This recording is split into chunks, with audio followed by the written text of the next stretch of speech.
டெல்லியை ஒட்டியுள்ள இந்த காலையில் இந்த ஃபரிதாபாத் பகுதியில் வெடிப்பொருட்கள் பறிமுதல் செய்யப்பட்ட அந்த பகுதியை சுற்றிலும் பல்வேறு இடங்களில் பாதுகாப்பு ஏற்பாடுகள், சோதனை நடவடிக்கைகள் தீவிரப்படுத்தப்பட்டிருக்கின்றன.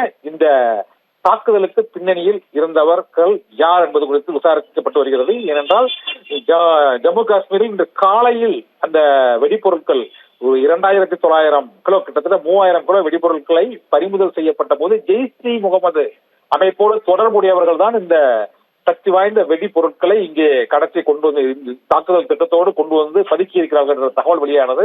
இதனால் அந்த 3000 கிலோ வெடிப்பொருட்கள் பறிமுதல் செய்யப்பட்டது. டெல்லிக்கு அருகே ஃபரிதாபாத்தில் 390 கிலோ வெடிப்பொருட்கள் பறிமுதல் செய்யப்பட்டு அந்த பாதுகாப்பு நடவடிக்கைகள் தீவிரப்படுத்தப்பட்ட நிலையில் இன்று டெல்லியில் மக்கள் நெருக்கடி மிகுந்த, பாதுகாப்பு முக்கியத்துவம் வாய்ந்த செங்கோட்டை அருகே சாந்தினி சௌக் மெட்ரோ ரயில் நிலையத்தின் அருகே சுமார் 2.5 கிலோமீட்டர் தொலைவுக்கு, அதாவது டெல்லி மாநகரில் முக்கிய பகுதிகளில் அந்த வெடி சத்தத்தின் பயங்கர சத்தம் கேட்டதை அடுத்து தீ புலம்புடன் அந்த பலத்த சத்தம் காரோடு சேர்ந்து எரிந்து வெடித்து சிதறியதில் இருசக்கர வாகனத்தில் அதன் அருகில் சென்றவர்கள் மொத்தமாக உடல் கையில் பைக்கோடு உயிரிழந்திருக்கிறார்கள். இதே போல 9 பேர் உடல்கள் ஆங்காங்கே சிதறி கிடந்த தகவல்களும் வெளியாகி இருக்கிறது.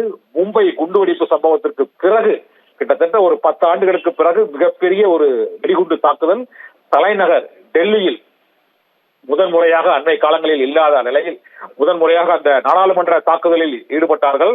அதன் பின்னர் இப்போது இந்த கார் குண்டு தாக்குதல் மிகப்பெரிய அளவில் நடத்தப்பட்டிருக்கிறது. பயங்கரவாத தாக்குதல், இந்த பயங்கரவாத தாக்குதலுக்கு பின்னணியில் இருந்தவர்கள் யார், அப்பாவி மக்கள் உயிரிழப்புக்கு காரணமானவர்கள் யார் என்பது தொடர்பாக அங்கு நாச வேலை தொடர்பாக அங்கு விசாரணை நடத்தப்பட்டு வருகிறது.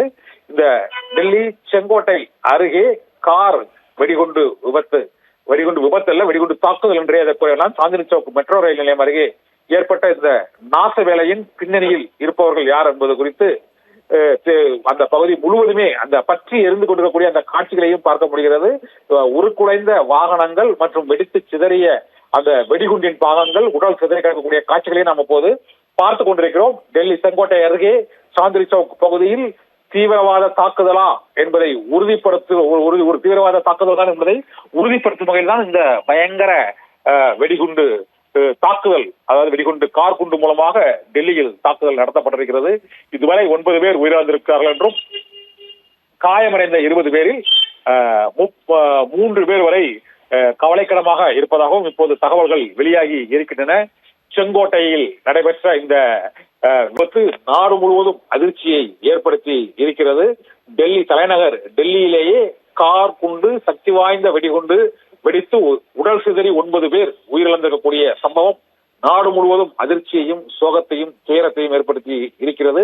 டெல்லி வாகன வெடிப்பு சம்பவத்தின் எதிரொலியாக அருகில் உள்ள, அதை ஒட்டியுள்ள மாநிலங்களான உத்தரப்பிரதேசம் மற்றும் ஹரியானா, மும்பை உள்ளிட்ட பல்வேறு நகரங்களிலும், முக்கிய நகரங்களிலும், பெங்களூரு, ஹைதராபாத், சென்னை உள்ளிட்ட முக்கிய நகரங்களிலும் இந்த ரோந்து பணிகள் மற்றும் சோதனை நடவடிக்கைகள் தீவிரப்படுத்தப்பட்டிருக்கின்றன.